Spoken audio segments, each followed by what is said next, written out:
Hello. So I am at my new garden, my new raised bed garden. You might have seen my videos in the past in Mashpee and such, but we've moved on from there, and here we are now, and I want to introduce you to my new raised bed garden. So this is on the side of our house here in Falmouth, and it's about a week after 4th of July 2023. And so this is what's going on. So I have the cucumber plants here, and they're going to go up this fencing or trellis area, and they're doing really well. And so I'm really happy about that. My whole garden, by the way, being closer to the ocean, is about, I would say, a good 6 weeks to a month behind in production. And I find that extremely interesting because my previous garden was inland more, and you'll see my zucchini plants were humongous last year and the year before that and such. So I think it has a lot to do with the weather this year, being a little bit on the cooler side. But I also think that me being closer to the ocean and the temperatures being about 5 to 7 degrees less towards the coast than in inland has a lot to do with the garden situation also. But back to my garden. Here's my, these are my Italian flat string beans, and normally I would be picking those for the county fair coming up, but I'm about a week behind as far as the flat Italian beans are considered. Over here are the yellow wax beans, and those are a little bit on the small side also, but they are doing well, and I'll pick these in about maybe 10 days, 12 days from now. New thing that I'm doing here that I've learned on YouTube and such is to get my tomato plants to grow up these strings and just to do the one stem cultivation here. And so I'm learning as we go, and this one is working out rather well. And so the buds, they only grow on the stem and not on the leaves. So what I would do is clip this, and the plant would continue to grow. But I don't want to take off too many leaves because the plant obviously needs photosynthesis also. So here's the Italian plum tomatoes. I have a volunteer potato plant coming up here. The kale is in the back there. Here's my Swiss chard. So you can see I'm trying to get as much as I can in the garden in the little space. I have some beautiful red leaf lettuce, which looks really nice. So here we are at the squash and zucchini. This time last year in my other garden, I mean, the zucchini plants would be this big and flowing, and I would have an abundance of squash and zucchini inside the house, looking to have all sorts of things done to it, you know. But I do have this is a Zephyr squash that I'm finally getting here. This one is only really supposed to be yellow and green at the tip, but this is green, yellow, green.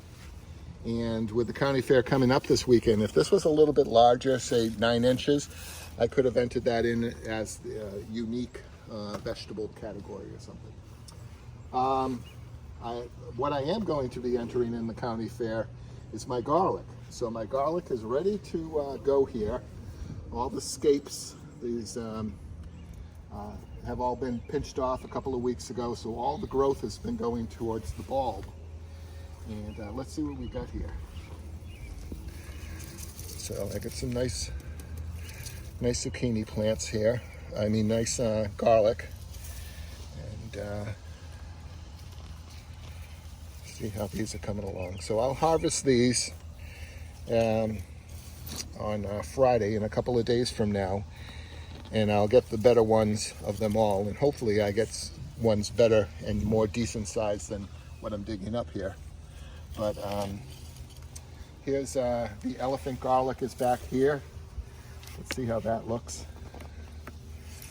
So there's a nice garlic head here. Let's see what I got here. Oh, here's a nice one. So here's a nice garlic. And these little nodes that are on the sides of this here are called corms. And what you do is you plant these corms, and these corms next year will come up as one bulb, and then you take this one bulb and plant it, and then that'll turn into a multiple bulb garlic. So this is the final product after 3 years, if you can be that patient and wait that long. So I'll go back to these in a couple of days, and I'll dig up the rest, and I'll see how that's coming along. But okay, one more. I'm curious. And well, I just sliced that one in half.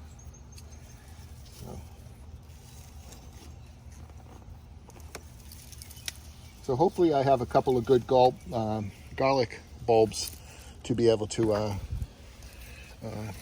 you know, present at the county fair. All right, what I really want to show you though is my new worm bin. Okay, it's called a Hungry Bin. It's a worm composting bin. And I'm going to bring you over there now and show you my worm composting. Here we are at my Hungry Bin worm coasting bin. And I take off the cover here. And I have the worms climbing up the sides here. And these are European red wigglers. And they are going to town on all the vegetables that I put here and stuff. So what you really want is your worm bin to be at 90 degrees or less.